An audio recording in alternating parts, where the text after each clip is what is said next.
What if you could face the daily chaos, stress, and uncertainty of life without flinching? Imagine a version of yourself that isn't thrown off balance by a rude comment, a surprise deadline, or a piece of bad news. A version of you that has an inner fortress, a citadel in your mind that stays calm and steady, even when the world outside is raging. This isn't a superpower, it's a skill. And for over 2,000 years, it's been taught and practiced by some of the most resilient people in history, the Stoics. They were emperors and slaves, playwrights and soldiers. They faced war, plague, exile, and political chaos with a mental fortitude that seems almost inhuman today. But their secret wasn't genetics, it was training. The Stoics developed a series of powerful, practical exercises designed to forge an unbreakable mind. These aren't abstract theories for a classroom debate. They are a workout for the soul, a training manual for a life well lived. Today, we're cracking open that manual.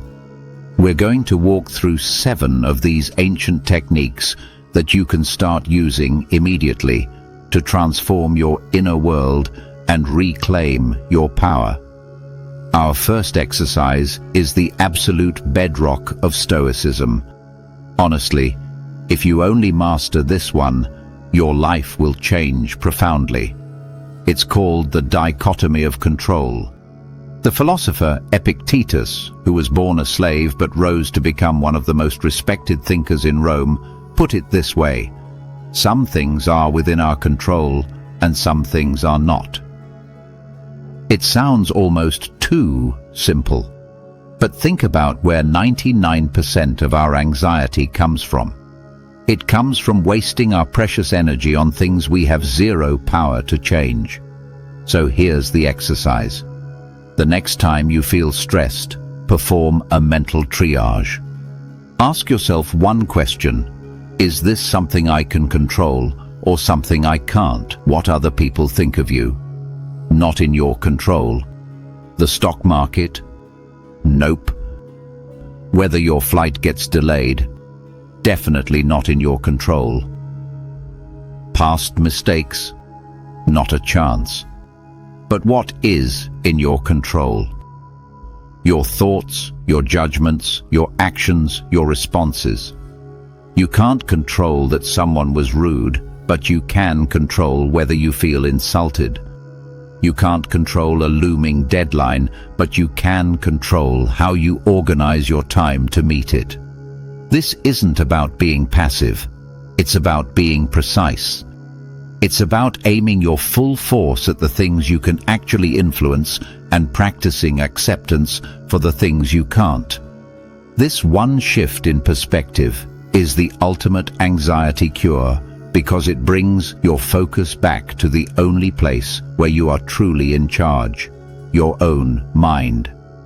As Epictetus would say, if it's not in your control, be ready to say, it is nothing to me. Our second exercise is one of the most powerful and maybe the most counterintuitive in the Stoic toolkit: premeditatio malorum, or the premeditation of evils. While most modern self-help preaches relentless positive thinking, the Stoics did the exact opposite. They believed that constant optimism makes us fragile, leaving us unprepared for life's inevitable curveballs. Here's the practice. Each morning, take a few minutes to visualize things going wrong. Don't dwell on it morbidly, but briefly run through potential misfortunes. Imagine your car won't start. Imagine a project you're working on fails spectacularly. Imagine a tough conversation you have to have. The Roman Emperor Marcus Aurelius started his days with this exact practice, reminding himself, "Today I shall be meeting with interference, ingratitude, insolence, disloyalty, ill will, and selfishness." This sounds depressing, right? But the effect is totally liberating. By thinking about worst-case scenarios, you do two things. First, you vaccinate yourself against the shock and fear that comes with adversity. When you've already rehearsed a setback in your mind, you're way less likely to panic if it happens. You've already got a game plan. Second, it makes you incredibly grateful for everything you have. By imagining loss, you sharpen your appreciation for all the things that haven't gone wrong. As the philosopher Seneca advised, we should set aside time to imagine losing the things we love, not to be morbid, but to remember that everything we have is a gift, not a guarantee. This doesn't make you a pessimist, it makes you a prepared and grateful realist. The third exercise is a mind-bending visualization technique used by Marcus Aurelius, often called the view from above. So often, our problems feel enormous, and our anxieties feel all-consuming. We get trapped in our own heads, losing all sense of scale. This exercise is the perfect antidote. Here's how you do it. Close your eyes. Imagine you're floating up out of your chair, looking down on yourself. Rise higher, seeing your room, then your building, then your entire city. Keep going, floating up until you see your country as just a patch of color on the globe. Float higher still, until the earth itself is just a small blue marble hanging in the vast, silent blackness of space. Now, from this cosmic perspective, where is that argument you had this morning? Where's that social media post that made you insecure? Where's that deadline that feels so overwhelming? From up here you can see the countless herds of men and their countless rituals, as Marcus Aurelius wrote. You see the entire sweep of human history, empires rising and falling, generations born and then gone. In this immense context, your personal troubles shrink down to their true size. They don't become insignificant to you, but they lose their power to overwhelm you. This exercise doesn't dismiss your problems, it puts them in their proper place. It dismantles the ego, reminds you that you're part of something vast and interconnected, and gives you the calm clarity you need to face your challenges head-on. The fourth exercise might just be the peak of Stoic resilience. It's a mindset captured in two powerful Latin words, amor fati, a love of one's fate. And this isn't just about accepting what happens, it's about learning to love it. The Stoics believed that events aren't good or bad on their own, only our judgment makes them seem that way. Amor fati is the practice of treating every single moment, every obstacle, every setback, every win, not as something to be merely tolerated, but as something to be embraced. It's the art of seeing every roadblock as a new path forward. The exercise is a mental flip. When faced with something unexpected or difficult, don't just put up with it. Ask yourself, how can I use this? What opportunity has just been created for me? Fired from a job? It's a chance to finally figure out what you really want to do. An injury keeps you from your usual workout. Now you have time to pick up a new skill or dive into that book you've been meaning to read. A relationship ends. It's an opening for profound self-discovery.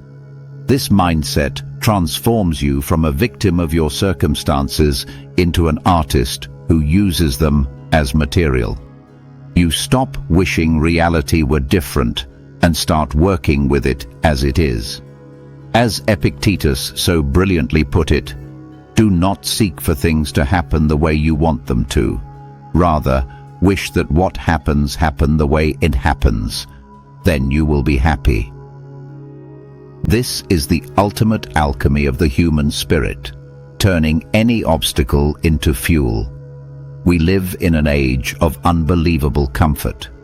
But the Stoics knew that a life lived entirely inside the comfort zone creates a fragile spirit. Our fifth exercise is designed to fix that: voluntary discomfort. The Roman senator Cato was known for walking barefoot in the cold and wearing odd clothes just to invite discomfort and people's judgment. Seneca recommended practicing poverty for a few days each month, eating basic food, sleeping on the floor, to rid himself of the fear of losing his wealth. The principle is simple. If you only ever experience comfort, you'll shatter at the first sign of real hardship. But if you practice being uncomfortable, you build real resilience. Here's how to apply it today. You don't have to get extreme. Start small. Take a 30-second cold shower after your normal one. Skip a meal and feel a real pang of hunger. Sleep on the floor for one night.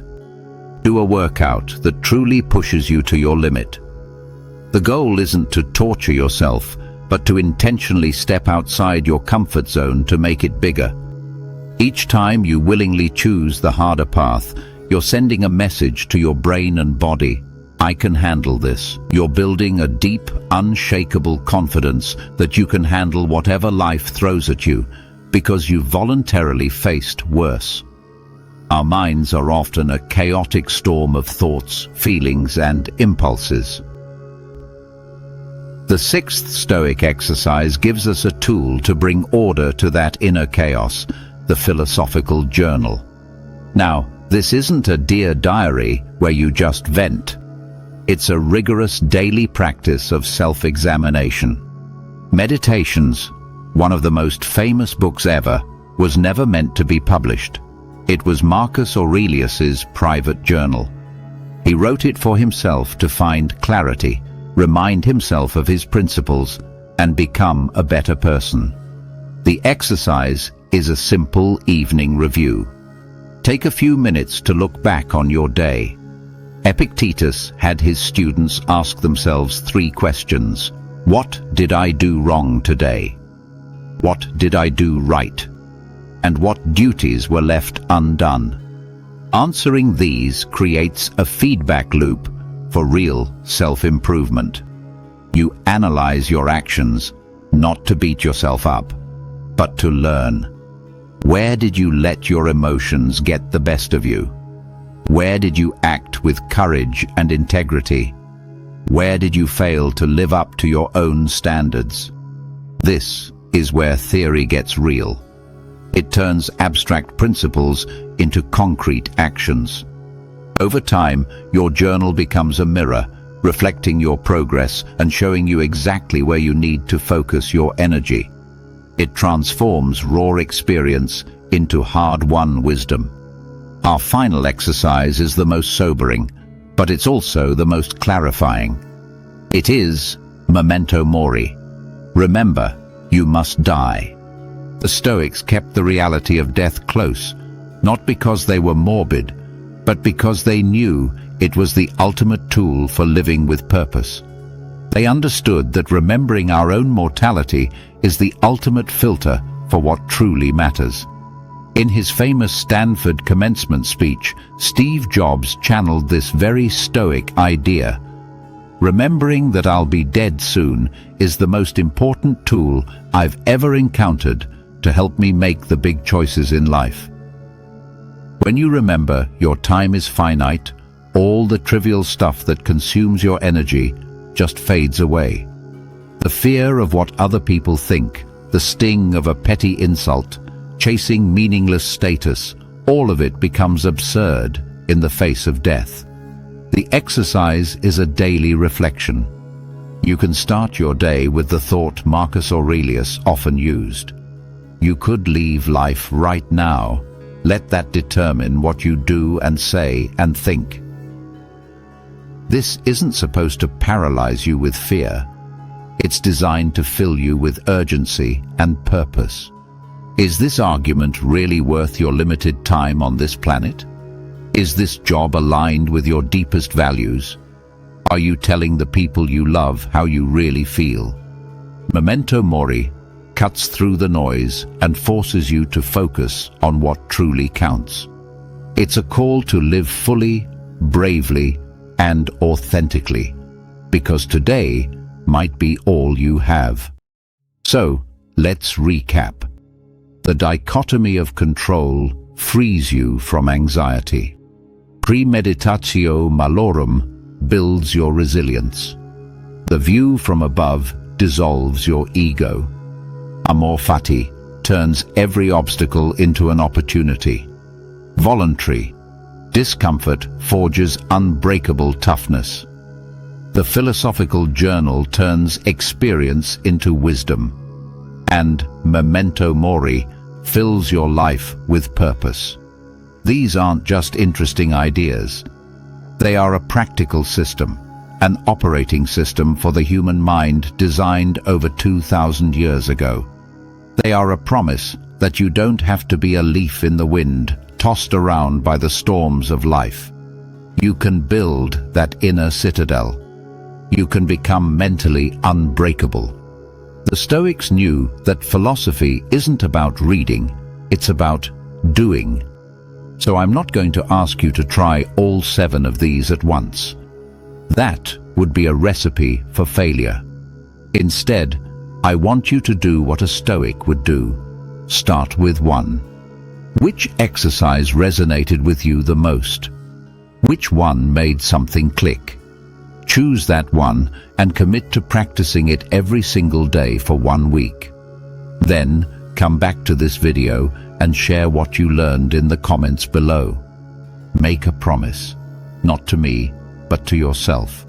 Go ahead and write down the 1 exercise you'll practice this week. If you're ready to continue this journey of building an unbreakable mind, subscribe for more timeless wisdom on Stoicism and self-mastery. Thanks for watching.